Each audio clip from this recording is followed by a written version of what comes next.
Burns Burns कैसे होते हैं, क्या होते हैं, किस प्रकार के होते हैं, उनका फर्स्ट एड ट्रीटमेंट क्या है और कब हॉस्पिटल जाना चाहिए। आज हम विशेष में बर्न्स के बारे में चर्चा करेंगे।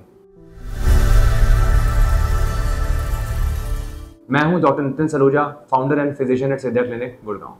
तो बर्न्स हमें जो सबसे इंपॉर्टेंट कारण जो होता है किसी फायर ऑब्जेक्ट की वजह से हो सकते हैं, जैसे कि आप अगरबत्ती से हो सकते हैं, दिया से हो सकते हैं, कैंडल फ्लेम से हो सकते हैं। दूसरा जो है हॉट वाटर, जो स्कैल्ड बर्न्स होते हैं या गर्म चाय गिर जाए, कॉफ़ी गिर जाए, उसकी वजह से हो सकते हैं। तीसरा इलेक्ट्रिकल बर्न्स होते हैं जो वायर से होते हैं, लूज वायरिंग वगैरह से होते हैं। चौथा हमारा केमिकल बर्न्स बहुत इंपॉर्टेंट है। और फिफ्थ जो है जो सन बर्न होता है। तो ये है हमारे सन बर्न्स के बेसिकली जो मुख्य कारण है। अब हम बात करते हैं बर्न्स होते किस टाइप के। बर्न्स होते हैं फर्स्ट डिग्री, सेकंड डिग्री और थर्ड डिग्री। ये डिग्री जो है बर्न्स की ये बताती है हमें कि कौन से लेयर ऑफ स्किन और कहाँ तक इन्वॉल्वमेंट है। अगर सबसे ऊपरी लेयर की जो स्किन की इन्वॉल्वमेंट है, जिसको हम एपिडर्मिस कहते हैं, तो उसको कहते हैं फर्स्ट डिग्री बर्न। ये जो फर्स्ट डिग्री बर्न होती है, जैसे आपने कोई हल्की सी चीज ब्रीफ थोड़े से टाइम के लिए आपने टच करी और आपको एकदम से रिफ्लेक्स के साथ आपने निकाल ली, तो उसमें फर्स्ट डिग्री बर्न का चांसेस है, जिसमें हल्की सी रेडनेस या जो रेडनेस होने की संभावना रहती है और थोड़ा बर्न उसमें पेन होता है, माइल्ड टू मॉडरेट पेन जिसको हम कहते हैं।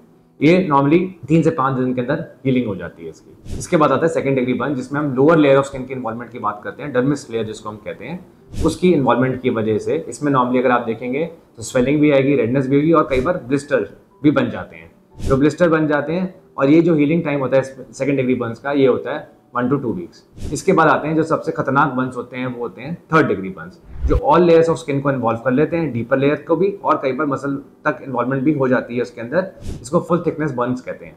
और इस बर्न्स को बेसिकली नॉर्मली हम हॉस्पिटल्स के लेवल पे ही या प्लास्टिक सर्जरी के अंदर ही यहाँ पे इनको एडमिट करके ट्रीट करते हैं। और इनमें घाव भरने में भी समय लगता है और कई बार इनमें ग्राफ्टिंग की भी स्किन ग्राफ्टिंग की भी जरूरत पड़ती है। तो ये है first degree, second degree, third degree burn, depending upon इन्होंने कौन सा लेयर आपने इन्वॉल्व करा है। अब हम बात करते हैं कि अब आप किसी को बर्न हो जाए तो उसको आप फर्स्ट एड वगैरह क्या दे सकते हैं। सबसे पहले जो हम करना चाहिए, कभी भी किसी को अगर बर्न हो जाए आपके सामने, तो आप उसको रनिंग वाटर या चलते हुए पानी के नीचे, जो है ठंडे पानी के नीचे 10 से 15 मिनट या 20 मिनट तक आप उसको रख सकते हैं। कभी भी आप उस पर टूथपेस्ट वगैरह ना लगाएं, घी बटर ऑयल ना लगाएं, ये सब चीज़ें अवॉइड करनी चाहिए।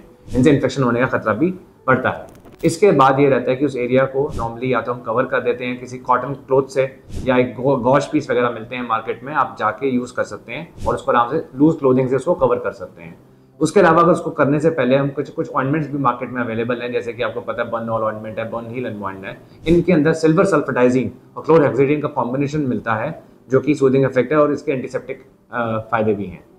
अब ये इसके बाद हमें ये पता होना चाहिए कि बर्न्स में हमें ये सब करना है। और कई बार इतना पेन होता है, पेन के लिए हमें टैबलेट जैसे कॉम्बीफ्लैम ले सकते हैं, पैरासीटामोल ले सकते हैं। कॉम्बीफ्लैम जैसी टैबलेट्स, जो डाइक्लोफेनिक जैसी टैबलेट्स होती हैं, ना ओनली ये आपकी पेन को कम करती है, बट स्वेलिंग को भी कम करने में मदद करती हैं। इसके अलावा हमें ये पता होना चाहिए कौन से बर्न्स को हमें डॉक्टर के पास लेकर जाना है। तो सबसे पहले आप याद रखिए कि अगर पाम के साइज से बड़ा बर्न है तो आपको तुरंत ही डॉक्टर के पास उस बर्न के लिए जाना चाहिए।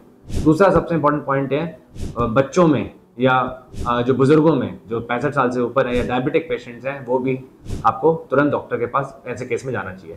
तीसरा, बर्न्स ऑफ सम एरियाज, जिनको हम कहते हैं फीट का, फेस का, हैंड का, आईज का या जेनाइटल पार्ट्स का या प्राइवेट पार्ट्स का अगर बर्न हो, इन पांचों एरिया में से किसी का भी बर्न हो तो that should be treated in the hospital setting. घर पे इनको ना करें इसका इलाज। इसके अलावा जो केमिकल बर्न्स होते हैं वो भी घर पे इलाज ना करें, इलेक्ट्रिकल बर्न्स का भी नहीं कर सकते। कई बार आप first degree, second degree Burns आपके मेन एरिया इन्वॉल्व नहीं होने चाहिए। ब्लिस्टर्स अगर बन गए तो ब्लिस्टर्स को हमें बिल्कुल भी नहीं फोड़ना। ब्लिस्टर्स अगर फूट जाते हैं, बाई चांस अपने आप फूट जाते हैं, तो उसके ऊपर की जो कई बार ब्लेड वगैरह यूज करके उसको जो स्किन को निकालना पड़ता है और उसकी फिर ड्रेसिंग होती है।